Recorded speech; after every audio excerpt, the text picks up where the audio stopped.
Rajahmundry municipal corporation పరిధిలో ఉన్న 44, 47 డివిజన్లో ఇవాళ తెల్లవారుజాము నుంచి పేదల ఇళ్లు కూల్చే ప్రక్రియ అయితే కొనసాగుతుంది. దాదాపు 43 ఇళ్లను మున్సిపల్ అధికారులు కూల్చేస్తున్నారు. పెద్ద సంఖ్యలో పోలీసులు, రెవెన్యూ అధికారులు కూడా వచ్చి ఈ ప్రాంతాన్ని, ఈ ఇందిరా సత్యనగర్ ప్రాంతంలో ఉన్న ఈ పుంతలో ఉన్న పేదల ఇళ్లను కూల్చే ప్రక్రియ ప్రారంభించారు. దీనికి సంబంధించి అసలు ఎందుకు కూల్చాల్సి వచ్చింది, దీనికి సంబంధించి అధికారులు గతంలో ఏమైనా చర్యలు తీసుకున్నారా, నోటీసులు ఇచ్చారా, ఏం జరిగిందన్న విషయాన్ని చెప్పడానికి స్థానికులు సిద్ధంగా ఉన్నారు. అసలు ఏం జరిగింది చెప్పండి, అసలు ఎందుకు కూల్చాల్సి వచ్చింది?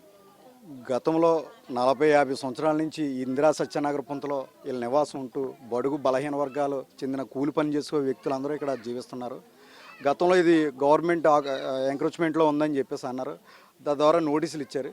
అప్పుడు మేము అన్నాం, ఇక్కడ కొంతమంది సెటిలర్స్ ఉన్నారు, ఆక్రమించిన వాళ్ళు కూడా ఉన్నారు, వీళ్ళని ఎక్కడైనా నివాస ఉన్న ప్రాంతం చూపించి ఖాళీ చేయించమని చెప్పాం.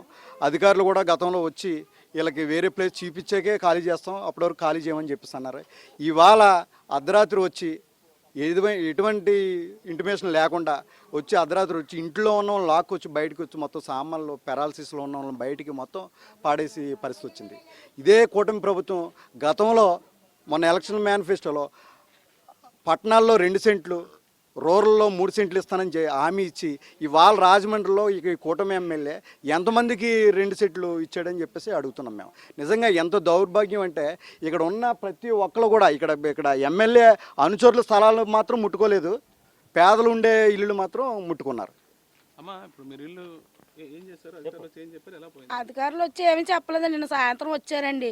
మేము నోటీసులు ఇచ్చాం కదా, మీరు ఖాళీ చేశారండి. ఇదేంటండి సార్, మాకు ఇల్లు ఎక్కడా లేవండి, మాకు ఇల్లు చూపిస్తే మేము అక్కడికి వెళ్ళిపోతామండి అనేసి అంటే, పొద్దుట 4 గంటలకు వచ్చండి పోలీసు వాళ్ళు ఇంట్లో ఉన్న వాళ్ళు బయటకు లాక్కొచ్చండి, సామానాలు బయట పడేసండి, మీరు వెళ్ళిపోవాలి, మాకు కుదరదు, ఇక్కడ ఉంటాకు కూడా వీలు లేదు. అలాగని ఇప్పుడు మేము ఎక్కడికి వెళ్ళిపోవాలి సార్, మేము ఎక్కడికి వెళ్ళిపోయి ఏం మరి ఎమ్మెల్యే గారు ఆ రోజు వచ్చి చెప్పారు కదా, ఒంగూరు మరి పాకలకు దండం పెట్టారండి. అమ్మ మీకు ఇల్లు ఇస్తాము, మీకు తీసేస్తాం, సచివాలయం సిబ్బంది ప్రతి ఒక్కరు రోజు వచ్చి ఇవ్వరండి.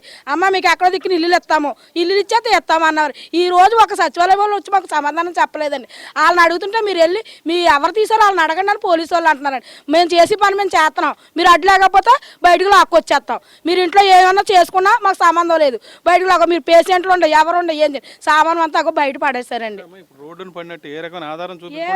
ఆధారం ఏమీ లేదండి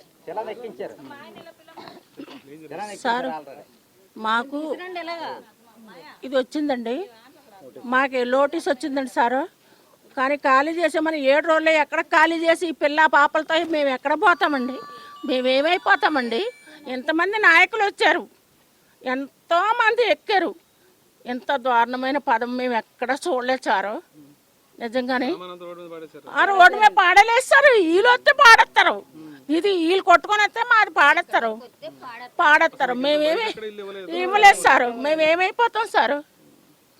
మాకొక్క ఎక్కడ కుట్టం అదే పద్ధతి సారు, మేమేం చేయలేము సారు. అదండి సార్, పొద్దున్నే అంతమందిని కూడా వెళ్ళి కూడా మా వీళ్ళకి అడ్డం పడిపోయిన కూడా చెయ్యట్టుకుని ఆగేశాడు ఆయన. సామాన్ కూడా పిల్లలు కూడా సామాన్ తీయలేదు. 50 సంవత్సరాల నుంచి ఉన్నాండి, 50 సంవత్సరాల నుంచి ఉన్నాం. ఉన్నా కూడా మాకు ఇల్లు చూపెడుతున్నారు, ఇల్లు చూపించలేదు. తీసి మీకు ఇల్లు చూపించిన తర్వాత మేము తీస్తామని అన్నారండి సార్. అని తీయలేదు, ఇవ్వలేదండి మాకు ఇల్లు. ఏం చెప్పలేదండి సమాధానం. మా ఇంట్లో 4 ఉంటామండి. ఇప్పుడు ఆడపిల్లలండి, నాకు ఏ ఆధారం లేదండి, పని చేసుకుంటేనే ఏదైనా ఆధారం, లేకపోతే ఏమీ లేదండి. ఎంత బాధపడుతున్నాం తెలుసండి. ఇప్పుడు ఇల్లు కూడా అద్దెకు కూడా కట్టుకొని సోమస్లో ఉన్నామండి మేము, అద్దెకు కూడా కట్టుకోవడం లేదు. ఇల్లు కూడా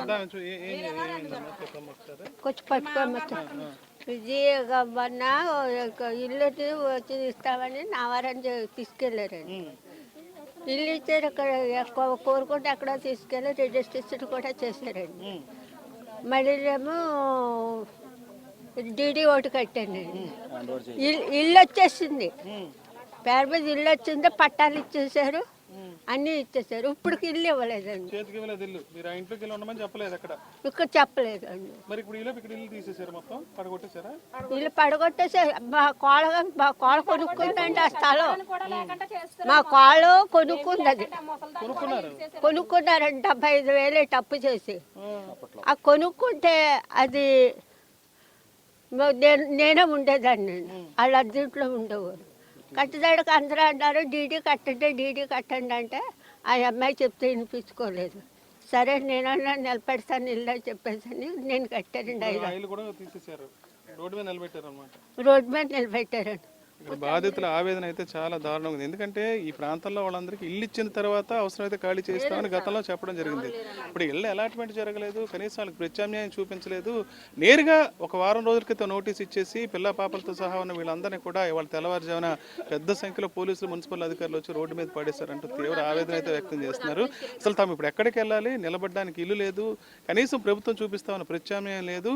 ప్రభుత్వం అయితే సిటీలో 2 సెంట్లు, అదేవిధంగా తమ అధికారంలోకి వస్తే గ్రామీణ ప్రాంతాల్లో 3 సెంట్లు ఇస్తా ఉంది. అసలు సెంటు కాదు కదా, ఉన్న ఇంటిని కూడా పీకేసి తమను రోడ్డు పాలు చేశారని చెప్పి తీవ్ర ఆవేదన వ్యక్తం చేస్తున్నారు. ఖచ్చితంగా దీని మీద ఉన్నతాధికారులు స్పందించి తమకు ప్రత్యామ్నాయం చూపాలని కోరుతున్నారు. రాజమండ్రి నుంచి విజయ హరీష్ ఫర్ సాక్షి న్యూస్.